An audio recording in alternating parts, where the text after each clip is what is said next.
ہر سال پاکستان سمیت دنیا بھر سے ہزاروں طلباء اپنے والدین کی جمع پونجیاں سمیٹ کر امریکہ کی یونیورسٹیز میں اعلیٰ تعلیم حاصل کرنے یہاں آتے ہیں، مگر کیا آپ کو پتا ہے کہ کالج اور یونیورسٹی کی تعلیم خود ایک عام امریکی کی دسترس میں بھی نہیں ہے؟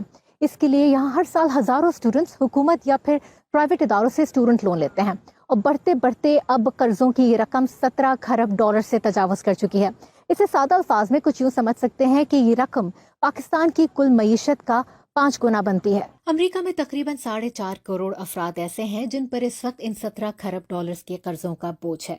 گزشتہ دنوں امریکی صدر جو بائیڈن نے کچھ شرائط کے ساتھ حکومت سے تعلیم کی مد میں لیے گئے لونز پر 10 سے 20 ہزار ڈالرز معاف کرنے کا اعلان کیا ہے۔ اعلیٰ تعلیم کے لیے لیا گیا لون امریکہ میں مکان کی خریداری کے بعد قرضوں کی سب سے بڑی کیٹیگری ہے، یعنی پورے ملک میں کریڈٹ کارڈز اور گاڑیوں کے لیے گئے قرضے بھی اس سے کم ہیں۔ تعلیم کے لیے قرض دینے کی شروعات کب ہوئی اور اس کی ضرورت کیوں پڑی؟ 1.5 صدی پہلے تک امریکہ کی اعلیٰ تعلیم کی درسگاہوں میں نہ غیر سفید فام افراد کی گنجائش تھی، نہ ہی خواتین اور نچلے طبقے کے افراد کی۔ پھر 20ویں صدی میں صورتحال تبدیل ہونا شروع ہوئی۔ امریکی اعلیٰ تعلیم کی تاریخ پر تحقیق کرنے والوں کا کہنا ہے کہ ابتدا میں سرکاری گرانٹس پر بننے والی یونیورسٹیز اور کالجز میں تعلیم مفت ہوا کرتی تھی، پھر طلباء کی تعداد بڑھنے پر اور انتظامی اخراجات بڑھنے پر معمولی فیس لی جانے لگی، جو وقت کے ساتھ ساتھ بڑھتی رہی اور اس طرح اعلیٰ تعلیم امیر طبقے کی دسترس تک ہی محدود رہی۔ دوسری عالمی جنگ کے بعد طاقت، اقتصادی برتری اور اثر و رسوخ نے امریکہ کو فری ورلڈ کی سپر پاور بنا دیا تھا۔ یہ اجارہ داری قائم تھی کہ اکتوبر 1957 میں سوویت یونین نے خلا میں پہلی سیٹلائٹ سپٹنک لانچ کر دی۔ اس قدم نے کھلبلی مچا دی اور امریکہ کو یہ احساس ہوا کہ دیگر طاقتوں سے سائنس اور انجینئرنگ میں مقابلہ کرنے کے لیے امریکہ کو مزید کچھ کرنے کی ضرورت ہے، اور اس طرح صدر آئزن ہاور کی کوششوں سے حکومت نے سائنس اور میتھس کی فیلڈز میں اعلیٰ تعلیم کے لیے اسٹوڈنٹ لونز دینے شروع کیے۔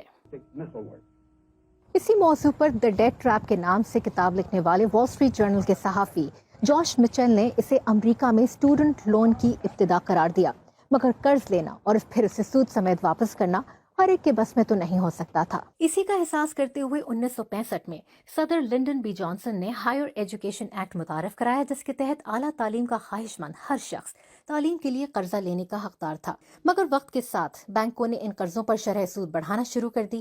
دوسری طرف تعلیمی اداروں نے بھی طلباء کی بڑھتی تعداد کے ساتھ فیسیں بڑھانی شروع کر دی، ساتھ ساتھ مہنگائی اور بے روزگاری بھی بڑھ رہی تھی۔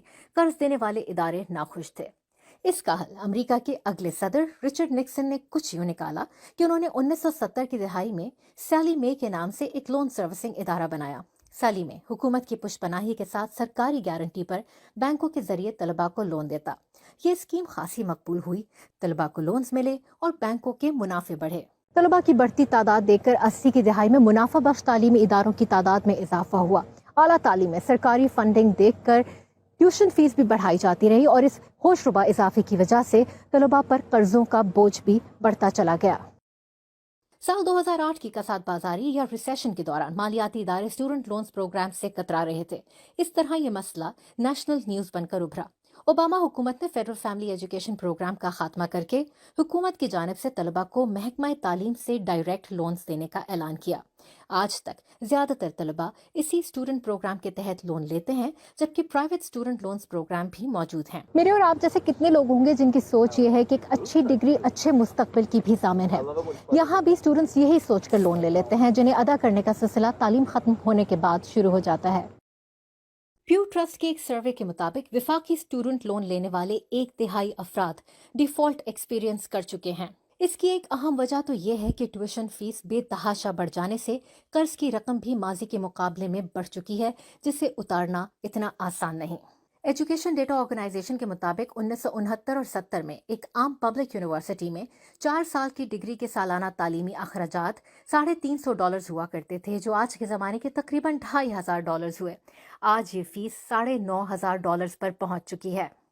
اسی طرح پرائیویٹ یونیورسٹی کی سالانہ فیس اسی عرصے کے دوران 3 گنا سے زائد اضافے کے ساتھ $32000 سے اوپر نکل چکی ہے۔ صف اول کی یونیورسٹیز میں سے ایک ہارورڈ کی ویب سائٹ پر نظر ڈالیں تو نئے تعلیمی سال میں رہائش ملا کر ایک سال کے کل اخراجات $80000 اور اس سے زیادہ نظر آئیں گے۔ دوسری وجوہات میں زندگی کی تبدیلیاں جیسے کہ شادی، بچے اور دیگر اخراجات کے بوجھ میں اضافے کی وجہ سے لوگ اکثر اپنی پیمنٹس وقت پر نہیں کر پاتے اور سود کے ساتھ قرضوں کا بوجھ بڑھتا چلا جاتا ہے۔ امریکہ کی نیشنل پبلک ریڈیو کے ایک سروے میں عوام کی اکثریت نے جہاں قرضوں کا کچھ حصہ معاف کرنے کا خیر مقدم کیا ہے، وہیں ان کا کہنا ہے کہ اس سے بھی بہتر